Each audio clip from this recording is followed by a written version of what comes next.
It's another edition of Time About the Movies, and today we're taking a look at the films of February 16th, 2001. We got 3 movies to look at today, so let's just go ahead and jump on into one. We'll start off with the biggest new release of the weekend. That is Chris Rock in Down to Earth.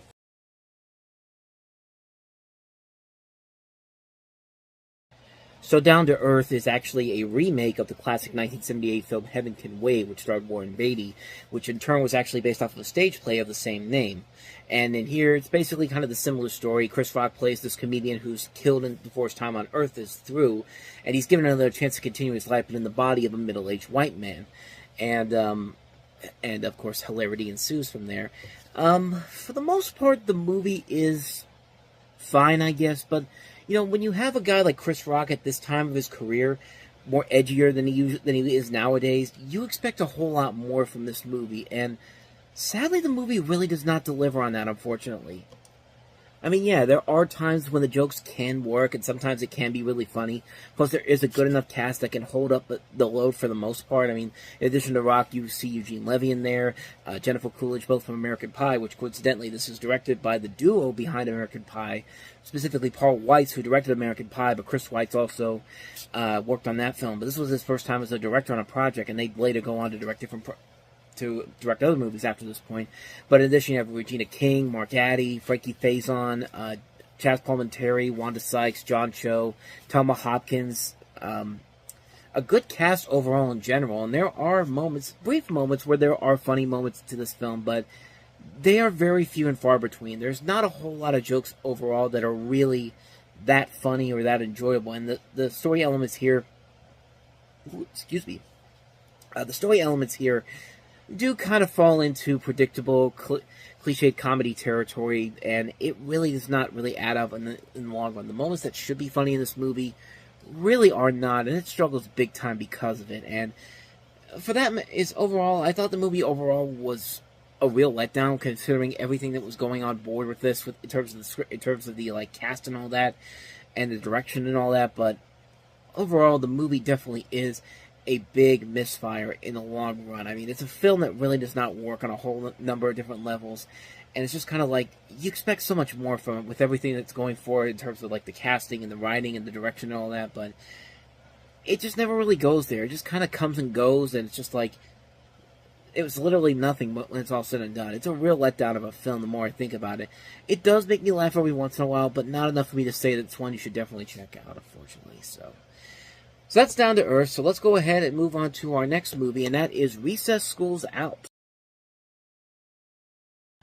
So yeah, out of all the animated shows that were on TV back then to make a movie out of, Recess seems like one of the weirder ones to do it with. I mean, it's a simple story in general. It's just kids at a school, and then they have these adventures that go on in the playground during recess and during the school day, among other things in particular. You don't think there's really a knot there that could handle a feature-length motion picture, but I guess it was successful enough that Disney basically said, yeah, this is successful enough that we can make a movie off of this. But then again, they made a movie of Teacher's Pet not but a couple years later, and nobody really remembers Teacher's Pet, the TV series. The movie, on the other hand, you might be surprised. We'll eventually get to that one later on, but let's talk about Recess School's Out. You basically have the 6 kids in there: TJ, Vince, Ash, Spinelli, Gretchen, Mikey, Gus. They finally have finished 4th grade at 3rd Street School, but boredom quickly sets in when TJ's friends leave for camp until TJ uncovers an evil plot to do away with summer vacation.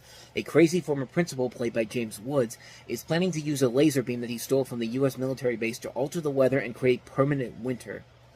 Naturally, TJ rallies his friends together and they conspire to fight the wicked doctor, but it turns out that the doctor is so strict that he wants to change the orbit of the moon in order to put the nation in a constant freeze, thus putting an end to summer, creating a year-round school year, and it's up to them, only them, to save the world for kids all over the world. And as I said before, Recess was one of the quintessential shows from one Saturday morning back in the day, so I guess maybe it makes sense to make a movie, but as far as TV adaptations go, it's kind of what you'd expect from a movie like this. I mean, you get a big epic adventure for these characters, but it still carries a lot of the wit and charm that the original series has. And this movie definitely has a lot of that. A lot of the wit and charm, and some pretty impressive animation from this company, Sunwoo Animation. They did a lot of the animation for the Rugrats movies, as well as the Wild Thornberrys movies. So it does give it a little bit of an epic look to it compared to the original TV series. And like I said, you can't go wrong without having James Woods as your villain. And it does have a nice little story about like the adults in this movie, especially like Principal Prickly and the adults there who like, yeah, they treat the kids like they should, like any school would, but they also were kids at one point too. And I like they flash back to a time when they were kids as well, and they understood the importance of something like the importance of having a summer vacation and having a childhood and all that. And the movie overall does give you that epic big screen feel to it. There's nothing too groundbreaking about it, but it keeps a lot of what makes the original series special and adds impressive elements to it and an upgraded animation budget to it. And I think anybody who loves the original Recess series definitely will get a kick out of this movie. But other than that, if you're not too familiar with the show, you might find something to it, but I think it's more for the people that are fans of the show. I was one of those people that grew up with it when it was on Disney Channel and tuned Disney a lot, so I know more about it than I think most people who wouldn't know about this series would know about it. So overall, I do really enjoy the show and the movie as well. And like I said, if you're a newcomer to this, I don't think it's bad. I don't think it's something that you should avoid. Like, what am I trying to say here? I'm not sure. Get my words mixed up here.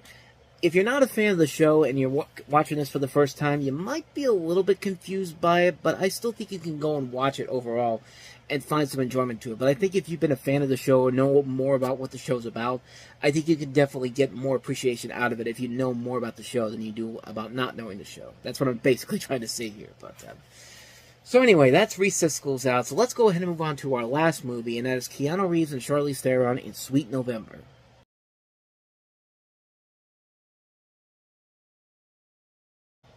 So the story centers around a man and woman whose fates are intertwined and will change forever. Yet Keanu Reeves is an avid advertiser living in San Francisco, and one day during a driving test, he meets this girl played by Charlize Theron, a beautiful but seemingly eccentric woman. She's falsely accused of cheating and ends up failing the test because of Nelson, and after getting kicked out of the exam, Sarah waits for him outside and starts to insult him. However, Nelson ignores her and takes off. Then she traces her down and shows up at his place. She promises to leave him alone only if they give her a ride. And later that night, she asks him to live with her through November on the promise that his life will change for the better. He turns her down, saying that he has a girlfriend. On the first day of November, after being fired and dumped on the very same day, Nelson decides to give it a try and then somehow agrees to spend the whole month with Sarah and finds herself in a desperate love affair that he will remember for the rest of his life. Well, it's a good thing he'll remember it because nobody else remembered this movie when it came out. It bombed hard at the box office when it came out and was panned considerably by critics. I mean, this was a film that was completely dismantled by them for a couple of different reasons. One, it's a very schmaltzy, manipulative, emotionally manipulative, cliched-riddled romantic drama. It has a plot that is so ridiculous and so stupid, and even the elements of the film are so stupid and ridiculous. I remember Eben Roper is when Roger Ebert and Richard Roper did a review for this particular film.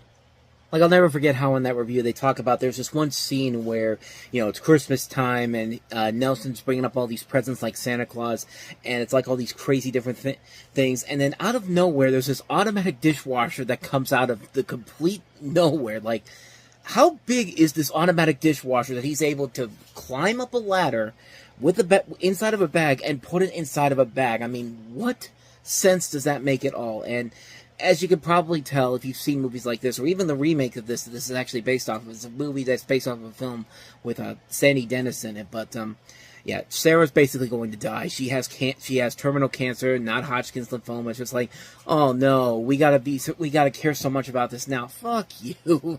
Like, I don't usually say the F word on this particular show, but sorry, fuck you. But that is just, I hate it when movies throw that curveball at you, and it's just like, no, it's supposed to completely accept everything that happens beforehand. And I'm sorry, you can't play those games in my book. I mean, it's like, unless you have a really good script to work with here, or characters I can actually get involved with, then I'd be okay with that, but not in this movie. It's a waste of really good talent, a really dumb storyline, bad direction, bad emotional manipulation. It's just an all-around disaster on so many levels. It's one of the worst movies of the year, bar none.